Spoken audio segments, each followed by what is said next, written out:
Ever feel that little, knot of, well, something Yeah. when you want to strike up a conversation? Yeah, that hesitation. Exactly. You're not alone. We all crave connection. And you, our listener, you're someone who seeks knowledge, right? Wants to understand things. Hmm.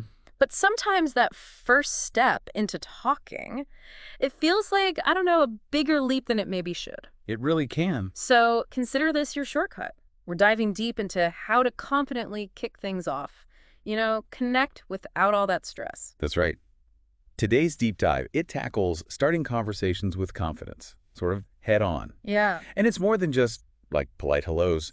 It's a really foundational skill. It affects your work life, social stuff. Even language learning? Absolutely. Think about the doors that open up when you feel genuinely comfortable just, well, starting a chat. And our guide for this, we've got 12 super practical tips from Teacher Sam. We've looked through them, pulled out the core stuff. The actionable steps. Yeah, the actionable steps, and maybe a few surprises too. We're talking body language, practical phrases. And mindset shifts too, right? Right.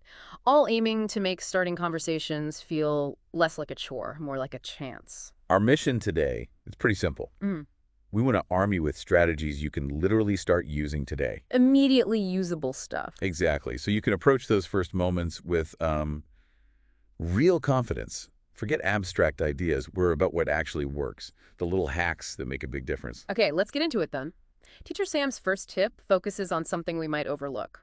The incredible power of nonverbal communication. Specifically. A smile. Wow. And making eye contact. Simple stuff. But so powerful.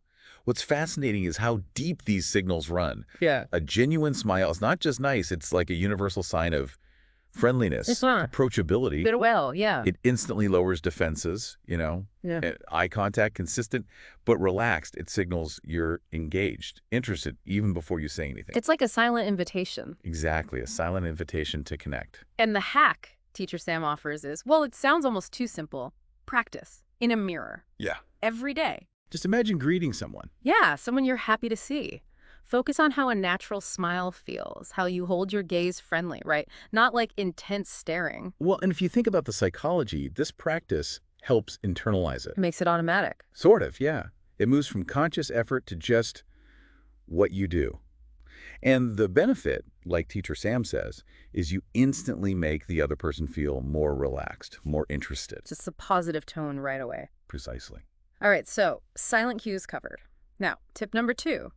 This tackles what actually comes out of your mouth, crafting those effective opening lines. Ah, yes, the icebreakers.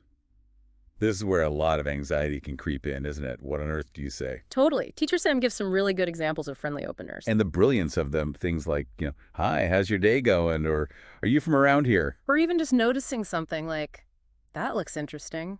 What is it? Exactly. Their brilliance is their low-stakes nature. They're not demanding, not too personal, just gentle invitations to talk. Less intimidating. Psychologically, yeah. These kinds of open, non-threatening questions reduce the perceived risk for the other person too. And the hack here is pure preparation. Write down maybe 10 common, easy openers. And practice them. Yeah, practice saying them out loud every day. Might feel a bit weird at first, but you gotta stick with it. Think of it like priming a pump. Okay. By rehearsing these simple phrases, you're getting your conversational engine ready. Hmm. You ditch that feeling of being tongue-tied, scrambling for words. Yeah, that panic moment. Right. So the benefit is that initial anxiety drops. You feel ready because you know you have options, you have your go-to lines. Okay, makes sense. So you've smiled, made eye contact, dropped a smooth opener. What keeps the ball rolling? Ah, that brings us nicely to tip number 3, the art of active listening. Which is so much more than just waiting for your turn to speak, isn't it? Oh, absolutely. Effective communication. It's built on listening, Yeah. truly focusing on what they're saying, the words, the tone, the meaning behind the words. You're not just gathering data. No. You're showing respect, building rapport, creating space for something more meaningful. It's Yeah. about empathy, trying to see their perspective. And Teacher Sam's hack for this is quite clever. When you're watching TV or listening to something, like this deep dive, Yeah. pause it and try to mentally summarize what you just heard. Yeah. Then think, Yeah. how would I respond if I were actually in that conversation? Oh, I like that. That exercise has a few layers. How so? Well, first, it obviously sharpens your ability to process and actually remember spoken stuff. Right. But second, by immediately thinking about a relevant response, you're actively training your real-time speaking skills, expanding your vocabulary and context. Trains your brain to stay engaged. Exactly. Engaged and responsive. Okay, now tip number 4.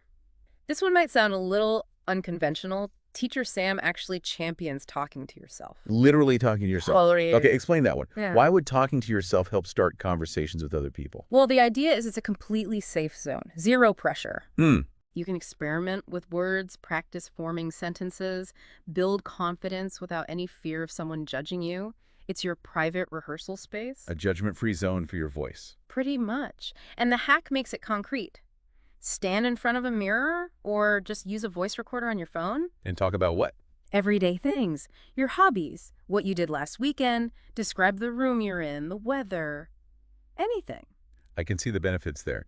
You get used to the sound of your own voice speaking the language, right? Mm-hmm. You build fluency just by, well, verbalizing thoughts. Yeah. And like Teacher Sam says, it's a powerful way to build that basic self-assurance in your speaking. All right, we're getting into the flow now. Let's talk tip 5. Boosting fluency with connector phrases. Ah, the linguistic glue. Yeah, those little bridges that link ideas smoothly. Things like, actually, I think, or in my opinion. That reminds me of, by the way. Exactly. They're so valuable because they Yeah. create a more natural, coherent flow. They signal transitions, help the listener follow your thinking. Like signposts in the conversation. Perfect analogy. Signposts. And the hack is surprisingly simple. Learn just one new connector phrase each day. Just one. Just one. And consciously try to use it in, say, 3 different sentences throughout the day. Small effort, potentially big payoff. Absolutely. It's the cumulative effect. Yeah. Doing that consistently, your speech starts sounding less choppy, more fluent, more natural and engaging for everyone. Okay, tip number 6. This one involves mimicking natural speech using a technique called shadowing. What's that about? Shadowing. Yeah, it's a really powerful language learning technique. Basically, you listen to some audio, maybe a bit of a podcast, a dialogue, and you try to repeat it at the same time as the speaker. Yeah. Mimicking everything, not just words, but the intonation, rhythm, speed. Like being a vocal echo. Exactly, a vocal echo. And the hack is just find stuff to shadow. Pretty much. Yeah. Use resources like YouTube videos, podcasts for learners, language apps with everyday dialogues, stuff you can easily pause and repeat. And the benefits. Oh, they're huge. It seriously improves your pronunciation because you're physically making the sounds similarly. Muscle memory for your mouth. Kind of, yeah. Yeah. And you develop this intuitive feel for the language's natural rhythm and flow. Over time, it builds real-world speaking power. Makes you more comfortable with how English actually sounds. Got it. Now, let's tackle something big.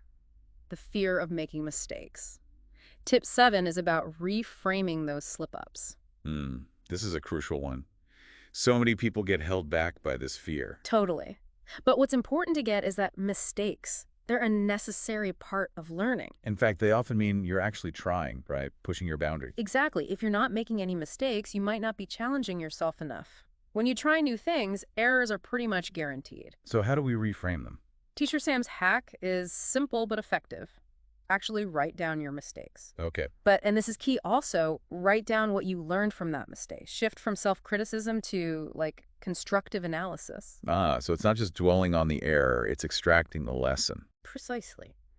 By acknowledging and analyzing them, you turn setbacks into feedback. It leads to faster progress, obviously, but maybe more importantly. More confidence. Yeah, more bravery. More willingness to keep talking even if it's not perfect. Embracing the journey, you know? Learning to ride the bike, you fall off a few times. Exactly. Tip number 8 builds on this gaining experience in low-pressure places. Building those conversation muscles safely. Right. It's about gradually getting used to speaking in situations where the stakes feel lower. Like what? What does Teacher Sam suggest? Things like language exchange clubs, online groups, even just brief chats with staff in friendly shops. Places where perfect fluency isn't the main expectation. Okay, lowering the pressure. And the hack is to actually use online platforms designed for this. Things like HelloTalk, Tandem. Oh yeah, the language exchange apps. Or even relevant Facebook groups, places focused on language and cultural exchange. And these platforms are great because you often connect with other learners. Right, so there's a shared understanding, it's usually more supportive, you get real practice without that intense fear factor. Practical experience in a less threatening context. Nice. Moving to tip 9. This is about deepening the conversation with open-ended questions. Ah, moving beyond the yes-no answers. Exactly.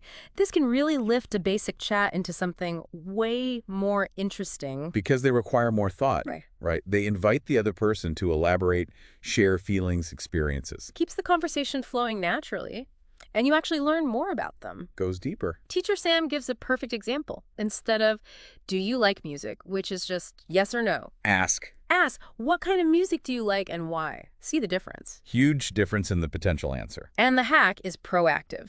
Make a little list for yourself, maybe 5 open-ended questions on different common topics. Keep them in your back pocket. You have them ready to go. Yeah. By consciously preparing these, you're better equipped to steer conversations in more engaging ways. Take some pressure off you, always thinking of the next thing. It encourages the other person to share more, too. Good one. Okay, tip number 10. This tackles that awful moment when a word just vanishes from your brain. Oh, the worst. You know it, but it's just gone. Right. Teacher Sam's advice?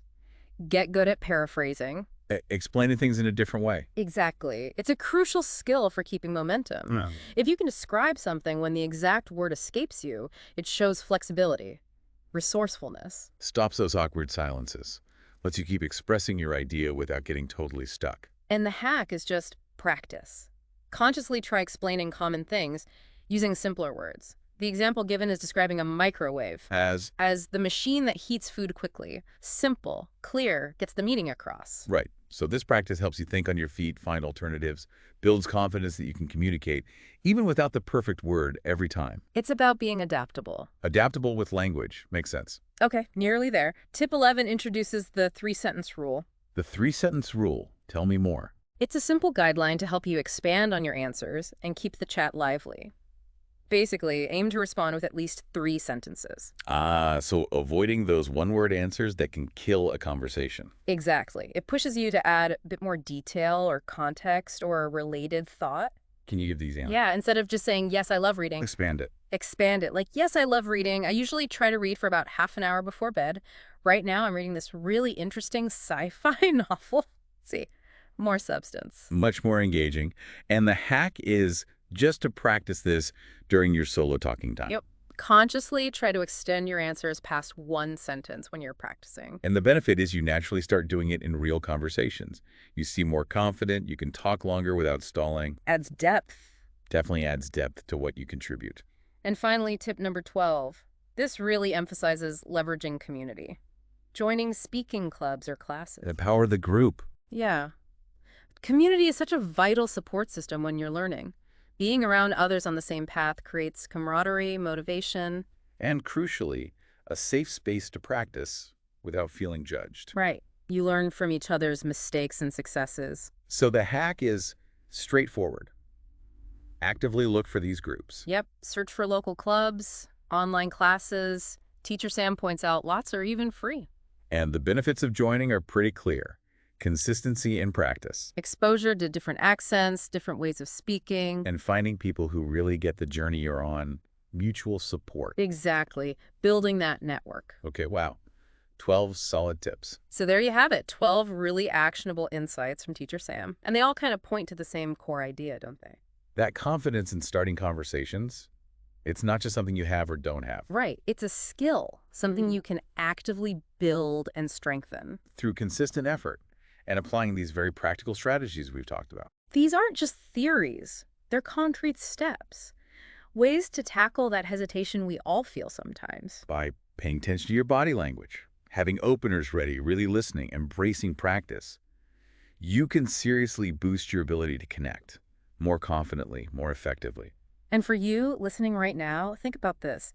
Out of all these tips we covered, which one, maybe just one, really clicks with you right now? Maybe it's the smiling thing or practicing those open-ended questions. Whatever it is, why not take that one tip and consciously try it out? Your very next interaction, big or small. Because it's in actually doing it, right? Taking that small step. That's where the real learning happens and where that genuine confidence really starts to grow.